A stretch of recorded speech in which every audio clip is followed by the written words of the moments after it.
All right, so let's continue our discussion on lesson 4.2, linear equations in one variable. This time, let's have a word problem, and let's see how we can work our solving the equation, linear equation here. So as you can see, we have a graph here, and this graph shows us the intensity of negative life event is right over here, and then this is the group's average level of depression in response to the negative life events. Now, you can see that there are two lines represented here. This is the showing the trend for the low humor group, and then this is the trend for the high humor group, okay? So this graph indicates that persons with low sense of humor have higher levels of depression. Now, according to these two graphs, we have two mathematical models that we can see here. So for the low humor group, this is the mathematical model. D, so the level of depression, is equal to 10 over 9x plus 53 over 9. For the high level, for the high humor group, the intensity would be 1 over 9x plus 26 over 9. Now in our problem, okay, we are interested in the intensity of a negative knife event with an average level of depression of 7/2. So 7 over 2, that's going to be the level of depression. And we are going to take into consideration the high humor group, okay? So if we go back to the previous slide, the high humor group is this group. So D, 1 over 9x plus 26 over 9. So the mathematical model is D is equal to 1 over 9x plus 26 over 9. Okay. Now, according to this problem, what will be the value of x? What is the intensity of the life event if the level of depression over here is replaced by 7 over 2. So this is now 7 over 2 is equal to 1 over 9x plus 26 over 9. All right. Now, you can see that in this equation, we have fractions. All right.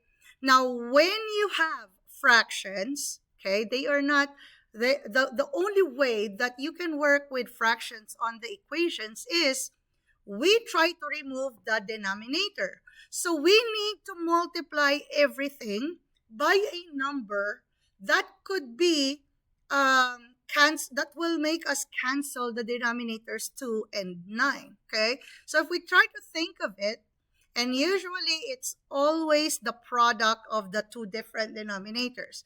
So in this case, if we're going to take a look, it's 2 and 9. If we multiply them, it's going to be 18, okay? So if we multiply both sides by 18, okay, what will happen is it will cancel out because 18 divided by 2, that's going to be a 9, all right? So in this case, so if we multiply 18 to 7 over 2, 18 and the 2 will get canceled. This is going to be 1. 18 will turn out to be 9. 18 divided by 2 is 9. So your left side of the equation is now going to be 9 times 7, which is 63. Do you still have a denominator? No more. Okay? Now, if you multiply 1 over 9x by 18, so imagine if 18 is over here, okay? 18 and 9 will cancel out. 9 will become 1, and then 18 will become 2. So we have 2 times 1 times x. So now we are down to just 2x, okay? The same scenario with 26 over 9. So if we divide 18 by 9, so 9 will become 1, 18 will become 2. Now this time we have 2 times 26, so that's going to be plus 52. So now in this new equation, do we still see any denominator? No. Can we solve for the value of x? Easily, all right? So we want our x to be by itself. So first thing we need is to remove our plus 52. So we remove by subtracting 52 on both sides, okay? So right now we have 2x is equal to 63 minus 52 is going to be 11. All right. Okay. And of course, we want x to be by itself. And so we are going to divide this by 2 and divide this by 2, which will give us x is equal to 11 over 2. So what is this 11 over 2? So 11 over 2 is representing the level of the intensity of the negative life event for a high humor group to have a level of depression of 7 over 2. That is what this value is representing. Okay? So again, just to make it clear, when you are working with fractions, your goal is to eliminate those denominators. So you need to think of the LCM, the common number that could possibly divide both all of those denominators in your given equation. All right.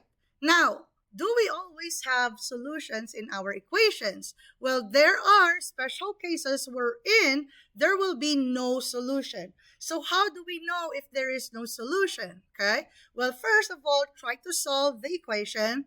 So as we can see here, our first step will be to distribute.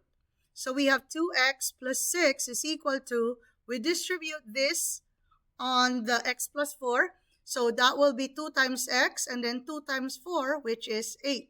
All right. Now, as you can see, we both have 2x on both sides, right? So if I remove 2x here, so this is a 0. If I remove 2x here, that's a 0. The equation now left with us is 6 equals 8. Now, is this equation true? Definitely not. 6 is never equal to 8. So because this equation is false, it simply means that there will be no solution at all. Okay? No value of x can satisfy or make this equation true. All right? So, just to summarize here, if the equation that you end up with is a false statement, then you know that there is no solution, okay? And you would know because you will be able to remove or cancel out your variable values, okay? So in this case, we don't have any excess anymore because both of them are present, we can remove them. So whatever kind of expression you have on the last part, if it is false, then you have no solution. On the other hand, okay, there's also another possible way of how you can get solutions. So going back, let's do our distribution here. So we have 4x plus 6 is equal to, this is 6x plus 6 minus 2x. All right, so we did our distribution, but we know that we can combine terms, okay? We have a 4x plus 6. We can combine the 6x and the minus 2x, which is 4x plus 6, okay? Now, you can see they look exactly alike. So, if I remove the x's, if I remove 4x on this side, that's now a 0. I also remove 4x here.